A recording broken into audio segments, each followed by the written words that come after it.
रावलपिंडी में पीटीआई के कारकुनों का एहतजाज 6 रोड को दोनों तरफ से ब्लॉक कर दिया गया। ओल्ड एयरपोर्ट को गुलजार कायद से ब्लॉक किया गया। इस हवाले से मजीद जानेंगे अपने नुमाइंदे दुनिया न्यूज़ मंसूर सती से। जी मंसूर, आगाह कीजिएगा इस तमाम तर सूरत हाल बारे। जी बिल्कुल, पाकिस्तान तहरीक इंसाफ के कारकुनों का एहतजाज जो है वो दूसरे रोज़ भी जारी है और ये कल तक जारी रहेगा, क्योंकि 72 घंटे का इन्होंने एहतजाज की कॉल दी थी रावलपिंडी के मुख्तलिफ मकामात पे। खास करके जिस जगह मैं मौजूद हूँ ये 6 रोड है, मेन मरकज़ी शाहराह है जो रावलपिंडी और इस्लामाबाद के जुड़वा शहरों को एक दूसरे से मिलाती है। ये दोनों तरफ से बंद किया गया और इसी तरह जो इसकी जिस जगह ये बंद किया गया इसकी जो क़यादत है वो फयाज़ुल हसन चौहान और शेख राशिद शफीक कर रहे हैं। यहाँ पे कारकुन बैठे हुए धरना दिए हुए। एक जो ओल्ड एयरपोर्ट है गुलजार कायद के करीब, उसको बंद किया गया है। वहाँ पे हाजी अमजद और चौधरी अदनान जो MP हैं वो उसकी क़यादत कर रहे हैं और वहाँ से उसको बंद किया गया है। इसी तरह पीर वदाई मोड़ में राजा बशारत की क़यादत में वहाँ पे एहतजाज किया जा रहा है। इसी तरह टेक्सला में मारगला GT रोड के दोनों तरफ से बंद किया गया है। और इसके साथ साथ मसियाड़ी जो है वहाँ पे सदाकत अब्बासी जो है वो उनकी क़यादत में वहाँ पे एहतजाज किया जा रहा है। और इसी तरह जो शहर के मुख्तलिफ जो जुड़वा शहरों को रास्ते मिलाते हैं उन पर ये पंजाब की हुदूद में बैठकर ये एहतजाज किया जा रहा है, जिसकी वजह से जो शहरी हैं, आम शहरी हैं, उनको काफ़ी मुश्किलात से वो दो चार हैं, क्योंकि लोगों ने अपने अपने कारोबार में, दफातर में एक जगह से दूसरी जगह जाना होता है, जिसकी वजह से उनको शदीद मुश्किलात से दो चार हैं। मैं जिस जगह मौजूद हूँ ये मरी रोड है और इस मरी रोड के ऊपर 2 सरकारी बड़े हॉस्पिटल्स हैं। एक बेनज़ीर भुट्टो हॉस्पिटल है और दूसरा जो है रावलपिंडी इंस्टीट्यूट ऑफ यूरोलॉजी है। इन दोनों हॉस्पिटल्स की आमतौर पर बुरी तरह शदीद मुश्किलात का जो है वो सामना है। बहुत शुक्रिया मंसूर सती, हमें अपडेट कर रहे थे। आगे बढ़े और आपको बताएं कि वफाकी पुलिस ने इस्लामाबाद एयरपोर्ट को जाने वाले रास्ते M1 और M2 को क्लियर करने की इजाज़त मांग ली है। आपको बताएं कि वफाकी पुलिस ने सेक्रेटरी दाखिला और चीफ कमिश्नर को खत लिखा, जिसमें कहा गया है कि एयरपोर्ट का शुमार अहम तनसीबात में हुआ है। एयरपोर्ट जाने और आने वाले रास्ते इंतहाई अहमियत के हामिल है। इस्लामाबाद एयरपोर्ट और रास्ते इंतजामी तौर पर पंजाब की हदूद में है। एयरपोर्ट पर नाखुशगवार वाक़या मुल्क के लिए बदनामी का बाइस बन सकता है, जबकि तमाम सूबों को वाज़ेह हिदायत जानी चाहिए कि 3 टोल प्लाजों तक रसाई दी जाए।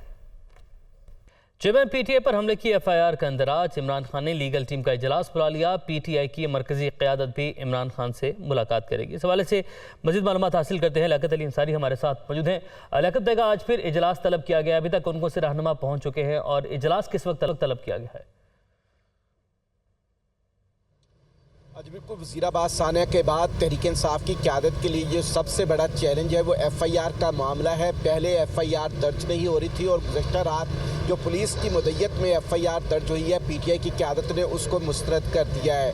आज इमरान खान ने 2 बजे ज़मान पार्क में अपनी रिहाइशगाह पर जो है वो लीगल टीम का इजलास बुलाया और उसके बाद सियासी टीम का भी इजलास बुलाया गया है, जिसमें लीगल टीम जो है वो अब कानूनी और आइनी ऑप्शंस का जायज़ा लेगी कि पुलिस की जानब से जो है वो तहरीक इंसाफ के मुद्दई जो है ज़ुबैर खान नियाज़ी, उनकी दरख्वास्त को जो है वो एक साइड पर रख कर उस पर FIR दर्ज करने के बजाय पुलिस के SHO जो है आमिर शहजाद, उसकी मुद्दत में जो मुकदमा दर्ज किया गया उस मामले के आइनी और कानूनी पहलुओं का जायज़ा लिया जाएगा और इस हवाले से पिटीशन दायर करने, आला अदलिया में पिटीशन दायर करने की तजवीज़ भी ज़ेर गौर आएगी। तहरीक इंसाफ की सियासी क़यादत जो है वो आज सर जोड़ कर बैठेगी, क्योंकि FIR के मामले पर 2 रोज़ के लिए लॉन्ग मार्च भी मौखर हो चुका है, जो कि 8 नवंबर को जो है वो लॉन्ग मार्च शुरू होना था, वो अब 10 नवंबर को शुरू होना है। और इसका ऐलान गुज़श्ता रोज़ शाह क्रैशी ने करते हुए इस बात का ऐलान किया था कि हमारी पहली तरजीह जो है वो FIR का इंदराज है। लेकिन अब FIR के मामले पर फवाद चौधरी और PTI की दीगर सेंट्रल लीडरशिप का रद्द-ए-अमल सामने आ चुका है, जिसमें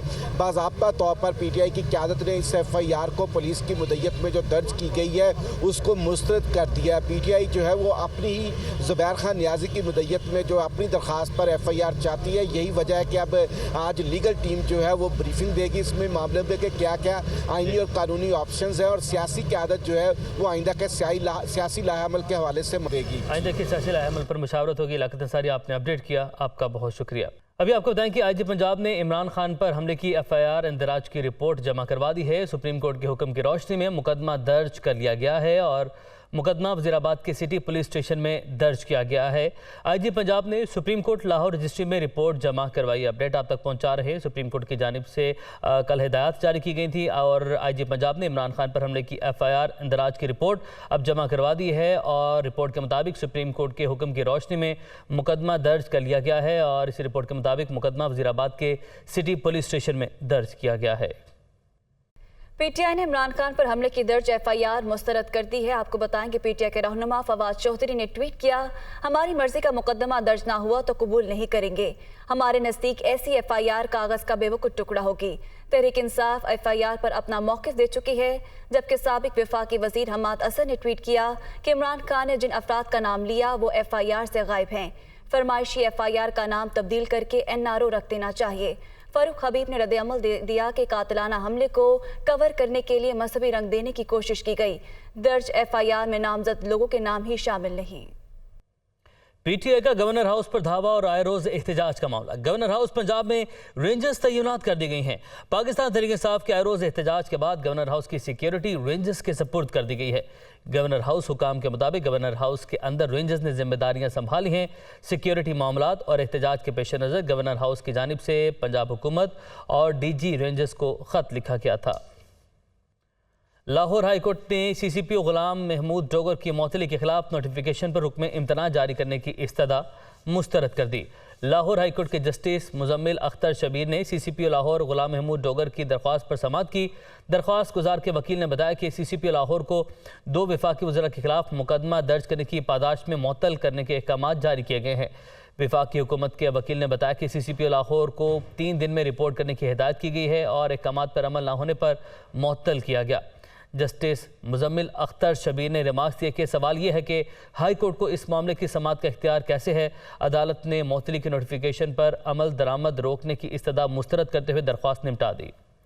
वज़ीर-ए-आज़म शहबाज शरीफ की सऊदी वली अहद शहजादा मोहम्मद बिन सलमान से मुलाकात हुई है। सऊदी वली अहद और वज़ीर-ए-आज़म शहबाज शरीफ के दरमियान मुलाकात शर्मुल शेख मिस्र में हुई। ज़राए के मुताबिक मुलाकात में मुख्तलिफ शोबों में बाहमी ताउन और मौसमियाती तब्दीली के चैलेंजेस से निमटने के लिए मुश्तरका कोशिशों पर तबादला ख्याल किया गया। वज़ीर खारजा बिलावल भुट्टो और वज़ीर इत्तलात मरियम औरंगज़ेब भी मुलाकात में मौजूद थी, जबकि वज़ीर खारजा बिलावल भुट्टो 2 रोज़ा दौरे पर 9 नवंबर को सऊदी अरब पहुंचेंगे, जहां वो सऊदी वली अहद के दौरे पाकिस्तान से पहले मामलात की हतमी जामा पहनाएंगे। पावर सेक्टर में सर्कुलर डेट 2280 अरब तक कैसे पहुंचा, असल वजूहात सामने आ गई। बिजली की तकसीम कार कंपनीज नादहिंदगान से 316 अरब रुपए वसूल करने में नाकाम रही। इसी बारे मजीद जानेंगे अपने नुमाइंदे ज़ीशान यूसुफजई से। जी ज़ीशान, आगाह कीजिएगा। देखिए, जो पावर सेक्टर है इसका जो सर्कुलर डेट है, जो गर्दिशी कर्जा है, वो बहुत ज़्यादा बढ़ गया है और इसका जो अहम वजह है वो ये है कि बिजली की जो तकसीम कार कंपनियां हैं उसके जो नादहिंदगान हैं उनके ज़िम्मे 316 अरब रुपए से ज़ायद रकम पड़ी है। बिजली की तकसीम कार कंपनियों की जो नादहिंदगान है उसमें 4 सूबाई हुकूमतें बशमूल आज़ाद कश्मीर की हुकूमत शामिल है। दर्जनों ऐसे सरकारी महकमे हैं जिनके ज़िम्मे पैसे पड़े हैं।